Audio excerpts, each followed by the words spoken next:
नेपालमा शैक्षिक गुणस्तर खस्किएको गुनासो हरेक वर्ष परीक्षा नतिजा सार्वजनिक भएपछि उठ्छ। नेपाल सरकारले शिक्षा क्षेत्रमा लगानी गरे पनि अपेक्षित सुधार देखिन सकेको छैन।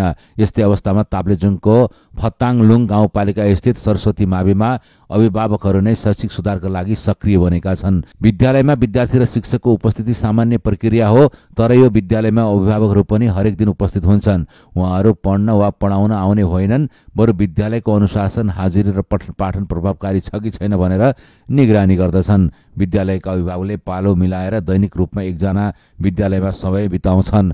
उहाँहरूले हरेक कक्षा अवलोकन गर्छन् र देखेका पक्षहरू र विशेष रेकर्ड फाइलहरूमा टिपोट गर्छन्। मासिक विद्यालय व्यवस्थापन समितिको बैठकमा अभिभावकहरूले उल्लेख गरेका कमी कमजोरीहरूलाई छलफल गरिन्छ र सुधारका उपाय खोजिन्छ। अभिभावकले विद्यालयमा निगरानी गर्दा शिक्षक र विद्यार्थी दुवै अनुशासित बन्न थालेको र पढाइ सुधारमा मद्दत गरिरहेको अभिभावक नेत्रकला लिम्बुको भनाइ छ।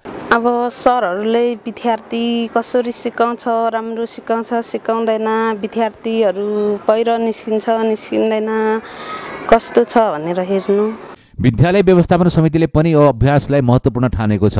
अभिभावकहरूको निरन्तर संलग्नताले विद्यालयमा अनुशासन मात्रै होइन, विद्यार्थीको सिकाइ स्तर पनि सुधारिएको विद्यालय व्यवस्थापन समिति अध्यक्ष दीपक लिम्बू बताउनुहुन्छ। अनुगमन भइसकेपछि चाहिँ उहाँले राय सल्लाह लेख्नुहुन्छ। राय त्यहाँ हाम्रो रजिस्टर बनाएको छौँ। दिनभरि गरेका उहाँको सबै गतिविधिहरू, विद्यालयमा भएका काम गतिविधिहरू चाहिँ उहाँ त्यहाँ लेखिराख्नुहुन्छ।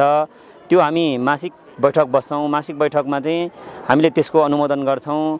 त्यसले गर्दाखेरि चाहिँ पहिला चाहिँ यो कुराहरू थाहा हुँदैन थियो। अहिले चाहिँ विद्यालयमा के कमजोरी छ, के चाहिँ भइरहेको छ, के सुधार गर्नुपर्ने कुराहरू रहेछ, के चाहिँ अझै चाहिँ तनाले व्यवस्थित गरेर लानुपर्ने छ भन्ने कुरा चाहिँ थाहा हुन्छ। सर, विद्यालयको शैक्षिक सुधारका लागि ग्रामीण शिक्षा तथा वातावरण विकास केन्द्र रेड नेपाल विगत 1 दशकदेखि सहकार्य गर्दै आएको छ। ह्युमन प्र्याक्टिस फाउन्डेसनको सहयोगमा आधुनिक सुविधाहरू थपिएको छ। विद्यालयमा पक्की भवन, विज्ञान प्रयोगशाला, कम्प्युटर ल्याब र पुस्तकालय जस्ता स्रोत साधनहरू छन्। 3 वर्ष अघि 160 जना विद्यार्थी रहेको विद्यालयमा अहिले 265 जना विद्यार्थी भर्ना भएका छन्, जुन शैक्षिक वातावरणमा सुधारको सङ्केत हो। विद्यालयमा भौतिक संरचना मात्रै होइन, शिक्षण सिकाइ प्रक्रियामा सुधार ल्याउने प्रयास भइरहेको ग्रामीण शिक्षा तथा वातावरण विकास केन्द्र रेड नेपालका प्रबन्धक राजेन्द्र पन्तको भनाइरहेको छ। धन्यवाद। अब यो सुरुको अवस्था हेर्ने हो भने त्यहाँको भौतिक पूर्वाधारको कुरा गर्दाखेरि सामान्य अवस्थाको भौतिक पूर्वाधारहरू थियो। कक्षा कोठामा पनि फर्निचरको व्यवस्था थिएन, कक्षा कोठा पनि अँध्यारा खालको चाहिँ थियो भने त्यहाँ शौचालयको व्यवस्था थिएन, खानेपानीको व्यवस्था पनि थिएन। साइन्स ल्याबको त अब परिकल्पनाभन्दा बाहिरकै कुरा थियो। लाइब्रेरी जस्ता कुराहरू, आइसिटी जस्ता कुराहरू त्यो सोचेभन्दा बाहिरको कुरा थियो सुरुको अवस्थामा। र पछि यी तमाम कुराहरू नभइसकेपछि पक्कै पनि त्यसको प्रभाव शैक्षिक वातावरणमा पर्ने नै भयो, सिकाइ उपलब्धिमा पर्ने नै भयो।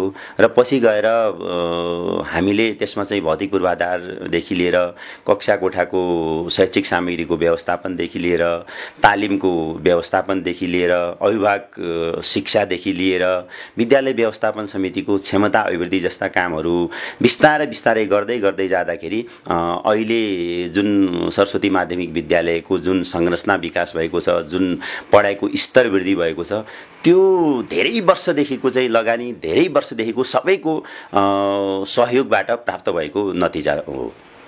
वास्तवमा रेड नेपालले कुनै पनि विद्यालयमा सरस्वती माध्यमिक विद्यालयको साथसाथै अरू विद्यालयहरूमा पनि अब मुख्यतः माध्यमिक विद्यालयहरूको कक्षा कोठाहरू चाहिँ अलिकति सुधारात्मक बनाउने, सुधारात्मक भनेको चाहिँ अलि टेक्नोलोजी फ्रेन्डली बनाउने भनेर हामी लागि परेका छौँ। किनकि अब आजभोलिको बालबालिकाहरू आधुनिक मोडर्न टेक्नोलोजीसँग चाहिँ अभ्यस्त भइसकेको अवस्थामा अब हामीले पनि पुरानो शैलीमा यदि कक्षा कोठालाई राखिराख्ने हो, पुरानो शैलीमा हाम्रो पढाउने तरिकालाई राखिराख्ने हो भने सिकाइ उपलब्धिमा त्यति सोचेअनुसारको प्रतिफल नआउन सक्छ भनेर हामीले टेक्नो फ्रेन्डली कक्षा कोठा बनाउनु पर्छ भनेर हामी लागि परेका छौँ र आउँदा वर्षहरूमा त्यसैतिर हाम्रो चाहिँ जोड रहनेछ।